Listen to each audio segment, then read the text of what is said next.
40,000साठी मृतदेह 7 तास अडवला। मलकापूर येथील घटना, नातेवाईकांचा आरोप।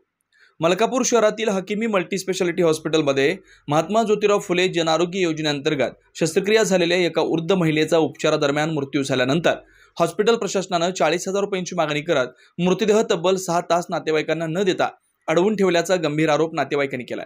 या प्रकारामुळे परिसरात संतप्त प्रतिक्रिया उमटल्यात। शिवसेना उद्धव बाळासाहेब ठाकरे पदाधिकाऱ्यांनी तात्काळ हस्तक्षेप करत मृतदेह नातेवाईकांच्या ताब्यात देण्यास भाग पाडला। हा प्रकार बुधवारी रात्री उशिरापर्यंत सुरू होता। शिरढोण तालुका मलकापूर येथील कमलाबाई यादव इंगळे वय 68 या महिला घरात पाय घसरून पडल्यामुळे गंभीर जखमी झाल्या होत्या। त्यांचा डावा हात व पाय फ्रॅक्चर झाला होता। दिनांक 5 एप्रिल रोजी त्यांना मलकापूर येथील हकीमी हॉस्पिटलमध्ये दाखल करण्यात आलं। दिनांक 7 एप्रिल रोजी रात्री त्यांच्यावर शस्त्रक्रिया करण्यात आली। मात्र दिनांक 9 एप्रिल रोजी सकाळी 4 वाजता त्यांचा हृदयविकाराच्या तीव्र झटक्याने अतिदक्षता विभागात मृत्यू झाला। मृत्यू झाल्यानंतर नातेवाईकांनी मृतदेह ताब्यात मागितला असता हॉस्पिटल प्रशासनाने 40,000 रुपये बिल बाकी असल्याचे कारण सांगून मृतदेह देण्यास नकार दिला। नातेवाईकांच्या विनवण्या निष्फळ ठरल्याने त्यांनी शिवसेना उबाटा शहरप्रमुख गजानन ठोसर आणि नगराध्यक्ष ॲडव्होकेट हरीश रावळ यांच्याशी संपर्क साधला। त्यानंतर शिवसैनिकांनी हॉस्पिटलमध्ये धाव घेतली आणि प्रकरणाचा जाब विचारत तीव्र नाराजी व्यक्त केली। तेव्हा मृतदेह नातेवाईकांच्या ताब्यात देण्यात आला। हॉस्पिटल प्रशासनाचं खंडन। दरम्यान हॉस्पिटल प्रशासनाने हे आरोप फेटाळले। रुग्णांच्या अनेक कागदपत्रांची पूर्तता होणं बाकी होती, तसेच शासनाकडून योजनेतील मंजुरी प्रक्रियाही प्रलंबित होती। त्यामुळेच मृतदेह देण्यास विलंब झाला। मात्र कोणत्याही स्वरूपात आम्ही नातेवाईकांकडून 40,000 रुपयांची मागणी केलेली नाही, असं अनुप मालपानी प्रशासकीय अधिकारी हकीमी हॉस्पिटल यांनी स्पष्ट केलं। भाऊ मग डॉक्टर साहेब, सर्वात महत्त्वाचं मग हे जे 40,000 रुपयाचं मागवणं चालू आहे सगळीकडे, तर याच्याकरता तुमचं काय म्हणणं आहे की असं काय झालेलं आहे नेमकं? या घटनेचं मी हॉस्पिटलच्या वतीने पूर्णपणे खंडन करतो आहे। ही चुकीची अफवा चालू आहे।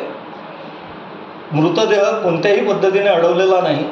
महात्मा ज्योतिबा फुले अंतर्गत ज्याही पेशंटचा आपण उपचार करत असतो त्याचं जर अप्रुव्हल जर पूर्ण असलं तर कोणत्याही गोष्टीचा त्रास होत नाही। फक्त हा त्रास एक्सेप्शनल केसमध्ये असा झाला की याचं ETI घेतलेलं होतं, इलेक्ट्रॉनिक टेलिकम्युनिकेशन इन्फॉर्मेशन या नात्याने।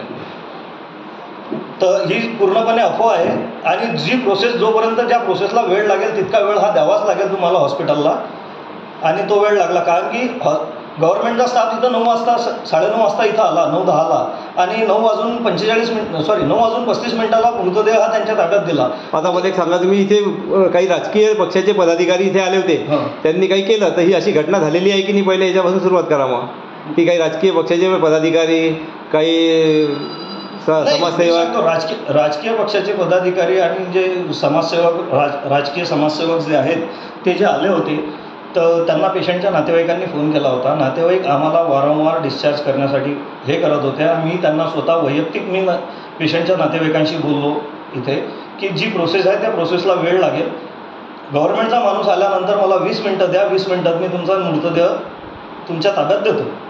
आणि 9 वाजून 10 मिनिटाला आरोग्य मित्र हॉस्पिटलला हजर झाले आणि 9 वाजून 35 मिनिटाला पेशंट आम्ही हँडओव्हर। मग याचा 40,000चा मामला नेमका काय आहे? त्यात 40,000चा मी पूर्णपणे या गोष्टीचं खंडन करतो आहे। माझ्या हॉस्पिटलला CCTV कॅमेरे आहेत। माझ्या हॉस्पिटलच्या कोणत्याही स्टाफने किंवा कोणत्याही डॉक्टरने त्यांना पैशाची मागणी केलेली नाही किंवा कोणता।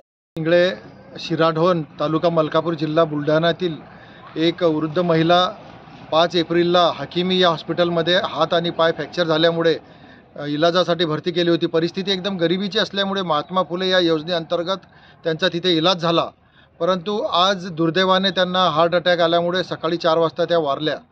त्यांच्या मृत्यूदेह घेण्यासाठी त्यांचे नातेवाईक गेले असता या हकीमी हॉस्पिटलच्या प्रशासनाने त्यांना 40,000 रुपये मागितले। त्यावेळी त्या लोकांनी मला आणि आमचे शहर प्रमुख गजानन ठोसर उबाटाचे त्यांना बोलावलं। आम्ही तिथे गेलो। आम्ही त्यांना म्हटलं की तुम्ही जर इलाज महात्मा फुले योजनेअंतर्गत केला तर पैसे कशाचे मागताय? ते म्हणे नाही, आम्हाला 40,000 रुपये पाहिजे तरच आम्ही बॉडी देऊ। त्यावेळी आम्ही तिथे गरम झालो। आम्ही सांगितलं की इतकं चांगलं हॉस्पिटल झालेलं आहे, आम्हाला तोडायला नका लावू। जर तुम्ही आमच्या हातात आमचा मृतदेह दिला नाही तर आम्ही इथले तोडफोड करू। आणि आम्ही तिथली त्या बाईचा मृतदेह आमच्या नातेवाईकांच्या ताब्यात दिला आणि त्यांना सांगितलं की पैसे मिळणार नाही, जर योजनेमध्ये तुम्ही पैसे घेतले तर परत पैसे घ्यायचा काही संबंध येत नाही। माझं भाऊ आता एक गोष्ट सांगा, मी सध्या पुण्यालाही असंच एक मोठी घटना झाली होती आणि आता एक मलकापूरला हकीमी हॉस्पिटलला एक घटना झाली, तर तुम्हाला असं वाटतं का की हे खाजगीमध्ये असं सगळीकडे चालू आहे? सगळीकडे असंच चालू आहे। काही आमचे संबंध असल्यामुळे जास्त बोलता येत नाही, परंतु मी प्रत्येक मलकापूर शहरातल्या ग्रामीण भागातल्या नागरिकांना आवाहन करतो की अशी कुठेही लूट असेल तर मला तुम्ही बोलवावं, आम्ही आमचे मित्र गजानन ठोसर आहे, आम्ही तुम्हाला न्याय देऊ.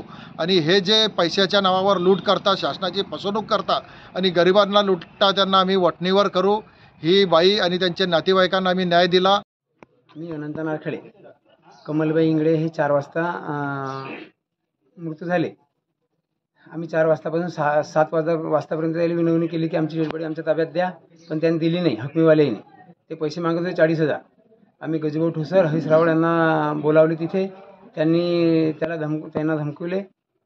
मग त्यांनी आम्हाला डेडबॉडी दिली आमच्या ताब्यात. तुमच्या कोण आहे ह्या वारल्या ह्या? आजी आहे माझी. आणि ते हॉस्पिटल कशाचे पैसे मागत होते, कशाबद्दल पैसे पाहिजे म्हणे? ऑपरेशन केलं म्हणत त्यांचे पैसे मागत होते. मग ते जर योजनेत होते तर मग पैसे का बरं मागत होते? ते म्हणत ते असं म्हणजे ऐकतच नाही. आम्ही काही सांगत होते, आमच्या ऐकतच नव्हते ते. पण हे गजभाऊ ठोसर, हरीश रावळ त्याच्यामुळे आम्हाला योग्य मार्गदर्शन मिळाले.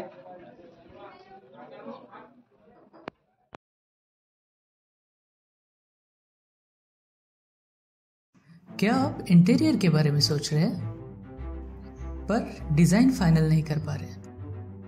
होम इंटीरियर या ऑफिस इंटीरियर, किसी भी डिजाइन आइडिया को रियलिटी में कैसे बदले, आज हम ये जानेंगे इंडस्ट्री एक्सपर्ट्स से। हमारी कंपनी जो है डिज़ाइन ब्यूरो, उसमें interior designing, renovation, architectural design, landscaping end renovation, furnitures, ये सारे जॉब्स हमारे यहाँ होते हैं। और पिछले 20 साल से हम लोग इस फील्ड में हैं।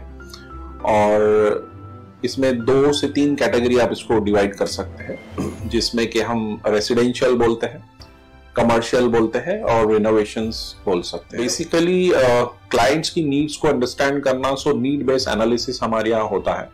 सो क्लाइंट्स के लिए हम लोग परफेक्ट इसलिए हो जाते हैं, या हम उनके लिए दोबारा या किसी क्लाइंट्स के लिए हम चौथी बार काम कर रहे हैं because of their confidence with us, कि वो हमारे ऊपर रिलाई करते हैं। हम लोग अमित को पहले से ही जानते थे, तो उनको हमने बुला के उनको जो स्ट्रक्चर है, यहाँ पे ब्रिक्स वर्क चल रहा था, तभी से उनको कांटेक्ट किया, उन्हीं को जगह दिखाई, उनको स्पेस डिजाइन करने के हिसाब से कांटेक्ट किया। उन्होंने डिजाइन बना के दिया काफी अच्छा।